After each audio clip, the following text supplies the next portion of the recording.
Good morning and welcome to Herb Oracle Podcast, botanical divination with herbs, essences, flowers, and trees with your host, Herbal Marie. Let's start the day off pulling some oracle cards and getting a few messages. We can shoot the shiitake in a spiritual way-ish. And if you follow me on Instagram, I'll post a pic of the cards at Herb Oracle. Thanks so much for joining me. Here we go.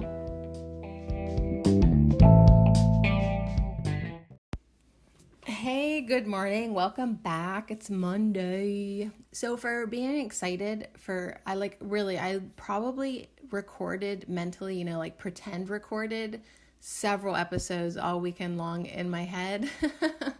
I was so excited to come back today. I am actually kind of surprised I slept in until 8 o'clock. So much for my morning routine. Good Lord, we're going to have to get back to that. But yeah, welcome back.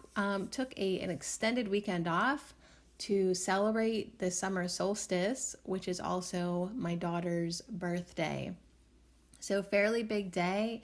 And that was Friday. Then Saturday I worked and I did some things, but I stayed chill. I stayed in my heart space. I didn't overdo it this weekend, unless I was inspired to do so. And I got a lot done. Yesterday, I had a fire. I went on several bike rides, went to a playground, visited my mom, pretty good weekend, I guess. So, and then last night, it was one of those nights where it's why am I still awake at 1 a.m.? Hello, universe, am I supposed to be doing something right now? Is there a reason you have me this awake for this long? But yeah, lots of big time revelations this weekend, aha moment, and yeah, the being, because that's where we left off last week. The law of action, doing becomes understanding. It's only when we do something that a concept can become knowingness. So we can talk about love all day till we're blue in the face, but it's not until we actually start to love and practice love that it becomes knowingness. Same thing with forgiveness. Same thing with every kind of concept. It's not until you do it, then you know it. And same thing with herbs too. I mean, you can read herbal books all day. You can research herbalism, but it's not until you actually start working with the plants, working with the herbs, taking them, using them, trying them out, then your herbal concepts turn into herbal knowingness. So yeah, herbal knowingness, that kind of sent chills up and down my arm. That could also be because I got sunburned. Which actually doesn't look too bad today because I put a lot of fresh aloe vera on the hot pink, my back, hot pink. It hadn't seen the sun since last year. And I don't feel like I was in the sun that long. I'm talking an hour while I was burning an old crate and an old wooden desk. So maybe it was a little bit longer than an hour, but it was around noon and bam, I am feeling it a little bit, but not too bad. So thank you, aloe. Welcome back, sunshine. We had it yesterday. We'll see about today. Okay, so if you follow me on Herb Oracle on Instagram, I shared a story, a little video. Maybe I'll reshare it again today, so just in case anybody missed it. When we were finishing up last week, I said, I don't even know what the hell we're going to talk about Monday because it's the law of Akasha. And on my printable page here of the 105 universal laws that I found on the internet, just Google it. It's on several websites. I don't know who to credit. The law of Akasha just said a great cosmic law, which is the principle of the intelligence of substance. And I was like, oh, hey, thanks a lot for giving me absolutely nothing to go on. What the hell does that even mean, right? So fast forward, later that day, I decided to pull myself some oracle cards from a deck called Work Your Light. It's really pretty. It's really pastel colored, pretty light worker deck. And wouldn't you know it, I think the last card that kind of fell out, I pulled myself a nice message and then a card fell out and I was like, okay, who are you? And it was, let me just grab it here. It was Akasha. And it says, your guidance is divinely guided. Okay, so of course I freaked the F out, right? Like I was like, synchronicities. Like I just love synchronicities. And especially that one was like so on point. Like synchronicity on point. Good morning. Well, actually it was the afternoon at that point. So anyways, I have the Akasha card here. It's really cool. Like it's grayish on the bottom. There's these stairs with this person journeying up towards this light gateway, I guess in the sky, I suppose, but it's a really interesting card. I do see like an Egyptian sphinx maybe on the side, and yeah, pretty cool. So this person is walking towards something. Your guidance is divinely guided. So I could read the entry out of the book for sure and see if that has any insight, because I was so excited I didn't even read it. I was like, cool, I'll save you for Monday, like, because I love to be surprised and not overthink. And I already knew that I was gonna make pretend podcasts in my head all weekend, and I didn't need to like have a script coming in here. So right before, I'll read that, but right before I pushed record, I thought to myself, I'm going to look up and see what Akasha means on the dictionary, on dictionary.com, or just, so I typed in Akasha definition, and it says it's a noun, and it says ether. Oh, okay. Well, come on now, we've heard of ether. Ether, one of the 5 gross elements, the others being air, fire, water, and earth. So Akasha is considered ether. Okay, well then I go back to my original printout. A great cosmic law, which is the principle of the intelligence of substance, or the principle of the intelligence of ether. Okay, maybe that would have made more sense. Kind of, sort of. Of course, it's okay if ether only makes sense, kind of, sort of. So it's a Sanskrit word to be translated as ether. And the root word meaning to be visible, sky, atmosphere, open space. In Hinduism, it is used to mean the essence of everything that exists in the material world. It's the makeup of the material world, this subtle fluid which fills and pervades infinity and is supposed to be the particular vehicle of life and sound. So unlike air, which is always moving and penetrating only where it can find an entrance, Akasha is perfectly immovable and exists everywhere. So a great cosmic law, the law of Akasha, which is the principle of the intelligence of substance. Akasha is freaking everywhere. It is everywhere. So, okay. So that's good, I guess, because I didn't really understand what the heck they were talking about. Akasha means the basis and essence of all things in the material world. So we've got air, fire, water, earth, and Akasha in the astral world. All right, so there we go. That's our law of today, the law of Akasha. And we're going to pull, I have no idea why, but I was drawn to the Hedge Witch Botanical Orbital by Solo Thompson. And I was like, why this? Really? Why this deck? Well, I open up the deck and I see a daylily on the field guide, the guidebook that comes with the cards. And that was my personal confirmation, because I got my first daylily bloom over the weekend, which I let it bloom all day long, and then that night I popped it off and ate it. Just your regular daylily, aka the outhouse lilies. You can eat them. They taste like a pepper. Pretty yum. If they're ornamental, don't go there. But if it's just a normal daylily, double check me. But I've been eating them, and you might want to try it too. As long as you disclaim out the wazoo. Always do your own research. Okay, let's dive into some Akasha. Let's dive into some ether. Shouldn't be hard because it's everywhere. Because it's the substance of intelligence. So anyways, before I get going though, before I read y'all this and pull some cards, I do just also want to say that it was a really interesting weekend with having some personal revelations. I went through a little bit of full moon residue. I don't know if you guys felt any lingering exhaustion or negativity or whatever. It kind of varies for people after the full moon. But I had this, I think that was Saturday-ish, maybe into Sunday. I literally was hating on people.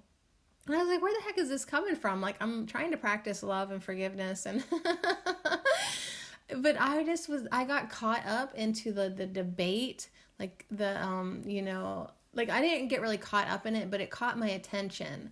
This debate that people perpetuate on social media. And, I found myself kind of mentally getting distracted, a little bit. So anyways, I kind of worked through that. And then the next day pulled some cards that reminded me, to let go of the need to be right. So let go of the need to be right is my personal message that I'm starting my week off with. So I'm kind of talking about this right now. So I will remind myself, stop arguing, even if it's just in your head. Stop judging. Okay, it just really is. Let's accept people wherever they're at, whatever they choose. No matter how they disagree with you, have completely different belief systems about their bodies and their minds. Sometimes it's like you can find yourself defending your position, which gets you locked into this stupid debate. And let's just get out of the debate. So if that resonates with you, join me in letting go of the need to be right. Like, hey, you can believe your beliefs, Herbal Marie, but you don't have to hold anybody else to them. So, and here's the thing, sometimes you're like, you can do what you want to do, but in your head, are you believing that, or are you thinking that they should do things a certain way? Yeah.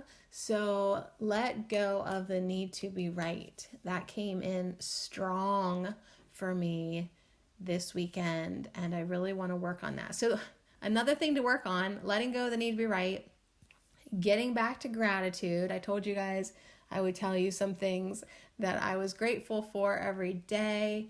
And I guess when I look back on the weekend, I really was grateful to get outside so much.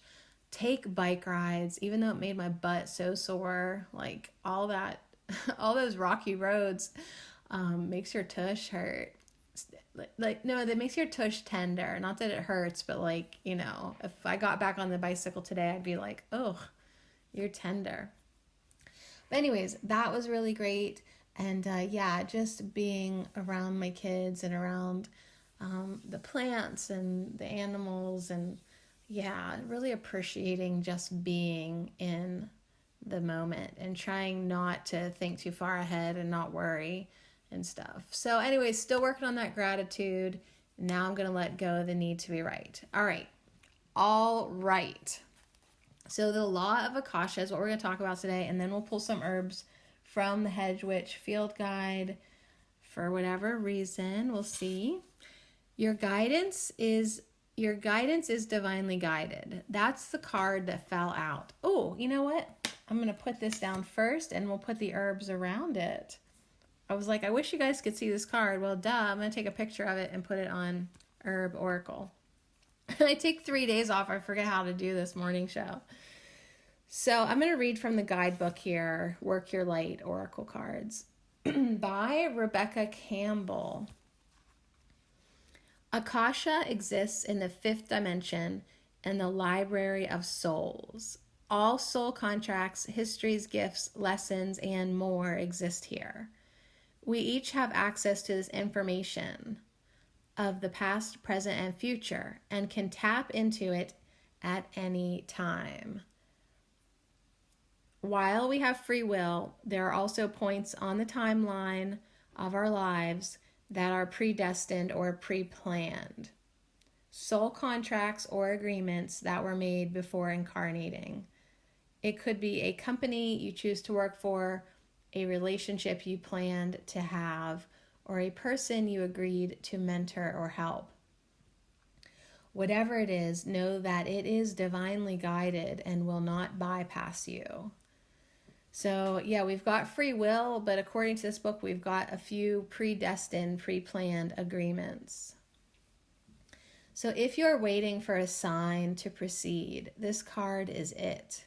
You're likely living out an important part of your soul's journey, and you are exactly where you need to be. This is very exciting indeed. It is time to call in the support of your helpers, both in the physical realm and the spiritual world, and the spirit world. So it is time to trust the signs coming, to take note of your dreams. Well, I started to, but then I threw that journal away. But still, take note of your dreams, to notice any feelings or visions that you receive, for you are tapping into the wisdom of the Akasha, and you are being given the go-ahead to proceed. Okay, so this being a little light worker deck, it has a different, it just doesn't give you the sciencey, vague ether. It's saying that like this energy in the ether of the Akasha is information that you can tap into. And that's kind of like our original definition, a great cosmic law, which is the principle of the intelligence of substance. So that infinite intelligence of all substance contains all information, and you have the potential to tap into all information. Think about that. Like you're learning something new, tap into that in the Akasha and be that much more, I was going to say awakened, knowledged, like you can bring in that much more energy into whatever you're doing. So it does say that there is an activation that we can work our light here. We can hold the card to our heart and say, just put your hand on your heart, I open myself up to receive the wisdom of the Akasha. I am ready to download any information from my soul records that is in my highest good and the highest good of all right now. Thank you, thank you, thank you. So if there's information that you are ready for, you have now invited it in to your being to be downloaded, to be received, to be awakened within you. So be open now to the signs and messages that you receive, whether that be synchronicities, thoughts, visions, dreams. Maybe you're straight up just hear a message, a random thought pops in your head, do automatic writing. Be open to your messages now. You are going to be receiving more information. Fabulous. I'm going to need some assistance receiving the most information, the most effective way I can, because definitely life throws its challenges at you. Just ran off loud dogs and a child. Good morning. Now give me 20 more minutes. So yeah, whenever I'm making podcasts and stuff, like I do like to tap in to more information, to more energies, to more support, because a girl can't do it all by herself. I mean, I was just actually talking to Sarah Marie Miller from the podcast called Time in the Studio. And that's the one thing we talked about too, that, I really do tap into spirit, even when making my allopathic AF podcast for Herbal Marie, because when I tap into the spirit realms, get into that place of receiving, I'm able to produce better podcasts. So yeah, maybe that can be upped so I can pump them out more often. Oh my goodness. All right, so I've got the deck. I've shuffled it a lot. I got all the cards. I put them all up for whatever reason because I don't know, I sat here too long with it and I went through and I love this card deck. I'd like to connect with it more often. But so we're gonna just put some of these herbs, these easily forageable plants, around the Akasha card. Your guidance is divinely guided. What do the plants have to say about that? What do the plants have to say about this great cosmic law, which is the principle of the intelligence of substance, right? Air, earth, fire, water, ether, Akasha. It's everywhere. It's in everything. It's the intelligence of everything. It's information, the Akashic records, Akasha. Let's see what the plants have to say.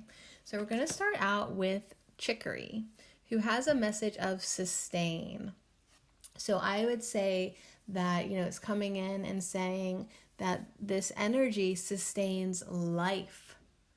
It is everything. And if you're not tapping into it in your life, it's just not gonna serve you not to utilize this energy, because it's there anyways. You're tapping into it whether you realize it or not. But what if chicory is saying, what if you actually do this on purpose? What if you actually learn these laws of the universe? Not that you have to memorize all 105 with me, because I'm not gonna, but what if you tap into them and expand and think and know more than you knew yesterday? What if you tap into this information and allow yourself to be divinely guided and allow yourself to receive more knowledge? Okay, so we've got chicory first. Let's see what else we have to say about receiving more knowledge and tapping into this information. Like, how can we tap into it more? Maybe we'll get a little message about that too.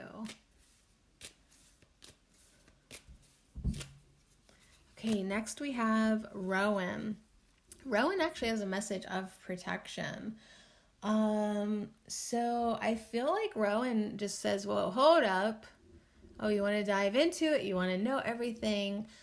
Can we just first, before we start exploring, the realms of the ether and the astral world, can we first remember to protect our energy, to make sure our personal vibration is clean, clear, and that we know it. So before we start receiving information from other sources, other beings, other, past, future, present, it's our energy, but I think Rowan wants us to just make sure that we know our energy first. We are very clear who we are, how we feel, what our set point is, so that when we do receive information, we can use discernment and we can have this clarity of mind and purity of vibration. So that is what the Rowan is coming up for there. And also on the bottom of the deck is bearberry with a message of strength. So we've got these two red berries coming in saying, hey, before we go any farther, I just want you to make sure that you've done your aura clearing, you've done your protection, you know yourself so well, and then let this energy, like chicory said, sustain you. And bearberry says, yeah, and let it be your strength, right? The intelligence of substance, this ether energy that pervades all, let that be your strength, right? If you're feeling tired or weak or uninspired or unmotivated or just really friggin' tired, let this energy tapping into it be the strength that you're looking for. Okay, very well. Let's see if we can get another message about Akasha, about being divinely guided. What can we learn? How can we tap into it? So get our minds clarified, get our minds clear. I think that would be one way we can tap into it. And also,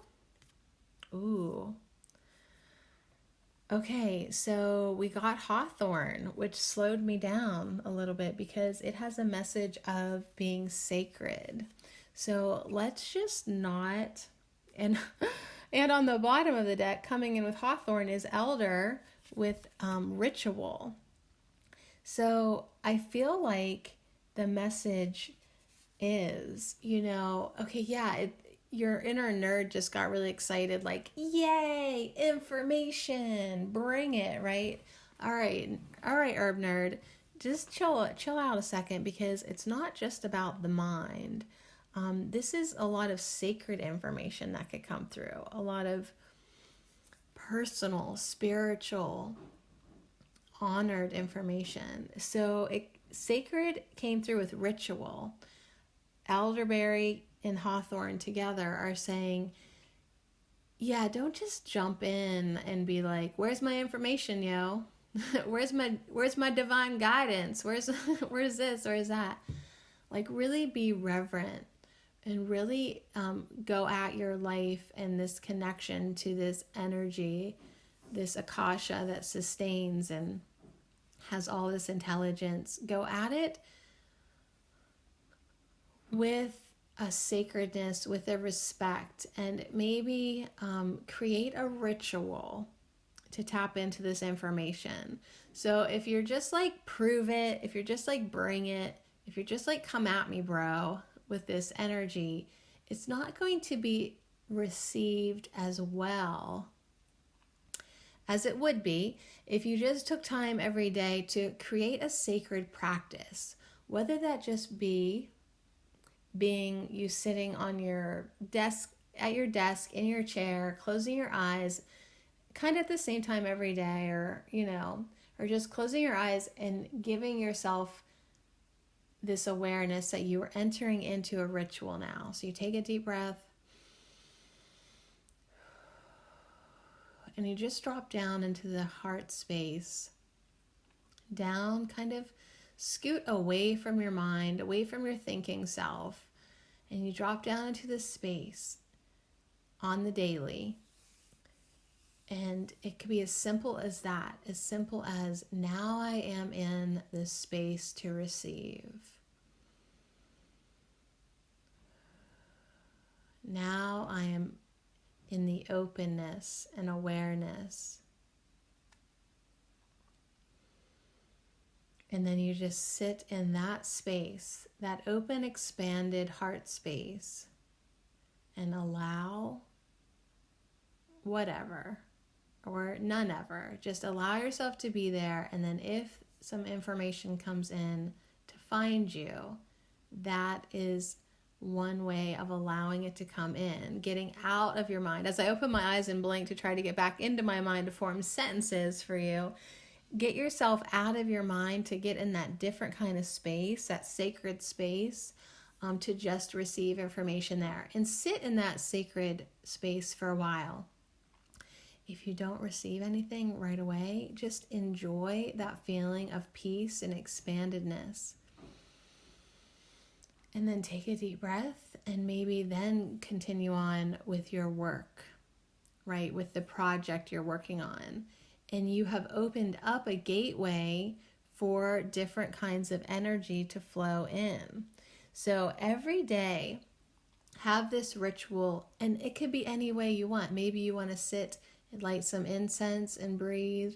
Maybe you want to say a prayer. But it really is getting out of your mind so that you can allow a different type of frequency to come in. So how does that look? That's something that Sarah Marie Miller would say. How does that look? How does that look? to say, okay, for me to do a podcast. So I'm going to do a nerdy ass podcast, right? We're having facts and research and whatevs. Excuse me. How does that look then? Well, before I dive into my nerd, into the inner nerd, into nerdland, I sit and close my eyes before I start doing my work on paper. It just gets the energy lined up. And then I bring in an expanded nerd, and then the information flows easier, and then my mind is clear. So it really can look any way you want it to look. That's just the way that I am seeing it. Taking that time every day to be quiet. Taking that time every day to just allow yourself to be filled with sustenance, strength, and ultimately protection.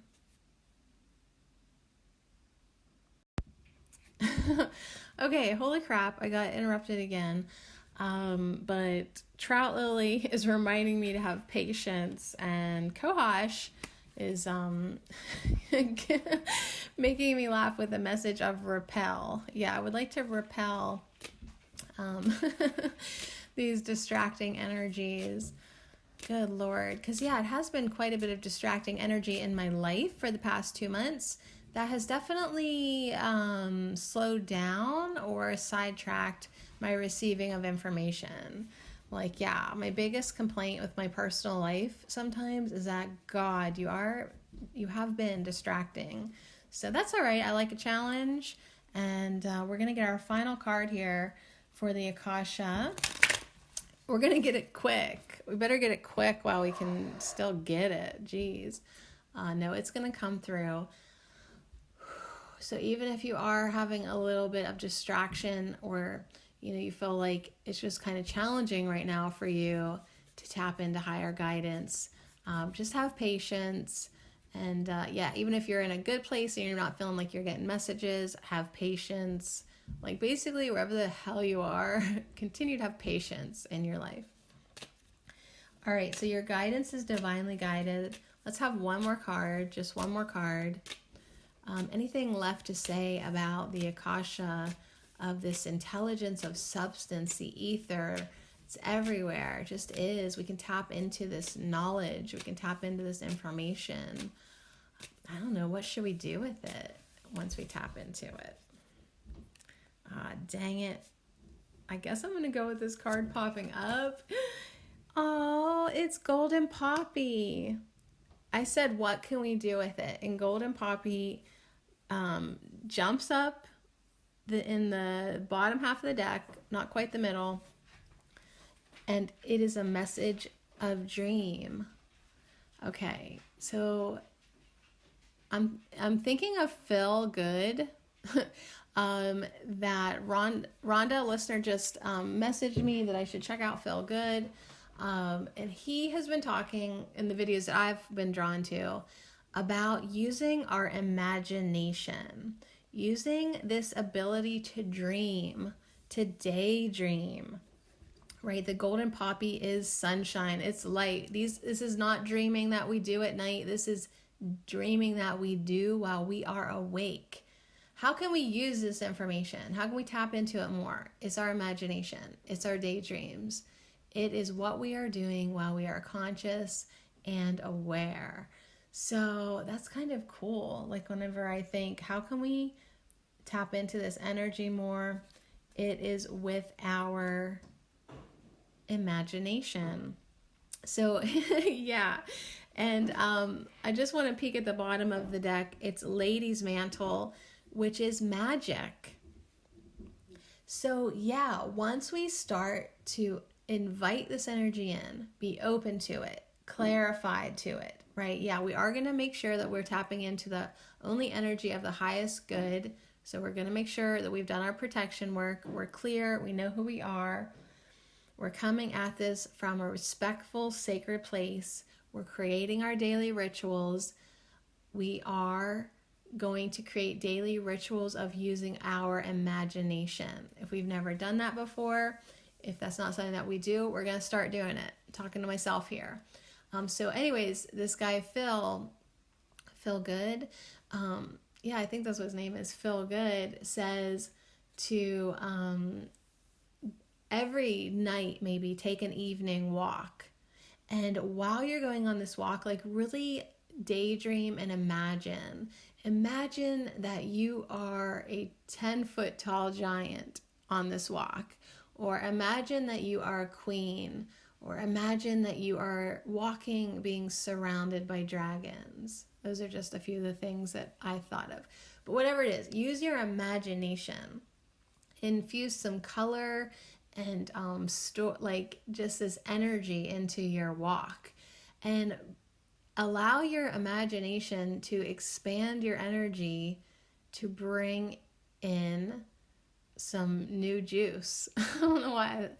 Allow your imagination to bring in some new energy juice, some new fuel that can kind of give you this energy and strength and can give you some insight. So anyways, the imagination practice is going to be what brings more magic into our life. We're going to use our daydreams now to really serve us, to really encourage us, build us up, make us strong. Why would you imagine yourself as a 10-foot tall giant, right? Or a 20-foot tall giant, right? That gives you strength, right? That makes you big. You're trying to attract abundance in your life. Well, see yourself as larger than life, attracting everything that you need, right? So anyways, take these daily walks or these daily naps, quote, don't actually fall asleep. Just close your eyes and rest and, imagine a storyline that if you're looking for more courage in your life, see yourself as a warrior of light. See yourself as the dragon flying above the field, looking down at your village. You can really do whatever you want. It's like very childlike, actually. But use your dreams to open yourself up to these realms of knowledge that isn't the in-your-face earth, fire, air, water. If you want to tap into the energy of ether and you want to do so with ease, the plants are suggesting that you daydream. Okay, they are suggesting that you use your imagination. Because whenever you start communicating with plants, you have to be in that open childlike state or you're going to talk yourself out of it. You're going to say, oh, did I just really receive that message? Or did I just, like you ask a plant for permission, like, can I harvest you? And then you have to get into that open space so that you can feel or hear or sense a yes or a no. And if you're going to doubt yourself, like, did that really happen? Or, you know what I mean? Like, you're going to have a little tenacity to keep going back to your imaginative state of being. Because, yeah, at first, sometimes when you start interacting with spirit, it's like, was that just my imagination? Yeah, maybe, but that's what your imagination is. It goes over the rainbow bridge, right? It connects physical and spirit. So yeah, society wants to take a piss on our imagination, say it's a waste of time, but that's because society generally doesn't want you to connect with your magic, with your power, with your spirit, with your access to infinite information. The law of Akasha. It is your divine right to have access to this information. And the herbs are saying to use your imagination to do so.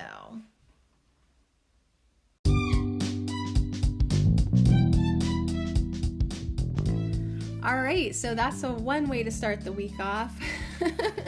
With a conversation like that. That's probably not the type of conversation you're going to find at Walmart while you're doing your shopping. But thank you so much to Golden Poppy, Elder, and Hawthorn for reminding us that it can be our sacred daily experience to use imagination and daydreams, right? Just make it part of your daily ritual. Like, I'm going to take a walk this morning or a walk this evening and really have this amazing, fantastic, magical to the max type of imaginative daydream. And just do that on the daily and see how that serves you.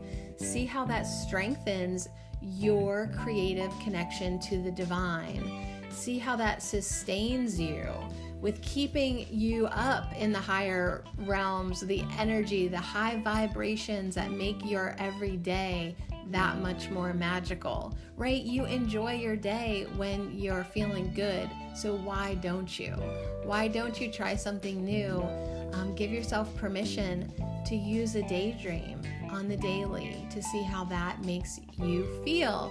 So you only have this now moment, so how are you using it, right? So thank you so much to all these beautiful herbs coming in, even Rowan giving us that reminder to make sure that before we do start dabbling in different kinds of energies, different kinds of practices, make sure that you do ground yourself, protect yourself, and know thyself, because you want to know yourself before you start connecting with other energies. But anyways, it is all magical and it is all sacred. And yeah, let's just give ourselves permission to activate that inner child who's going to help us bring forth these beautiful daydreams and use our imagination to bring in creative ideas, creative flow, and more creative projects. That's my intentions. What are yours? Woo! I hope we all have the same intention to have a great day and a great week. Do you want me to look ahead and tell you what we're going to do tomorrow? Tomorrow we're going to talk about number 4, the law of analogy. What? All right, let's just enjoy this day and this magical moment, and we'll take care of tomorrow when it finally gets here. So much love, you guys. Have a beautiful day.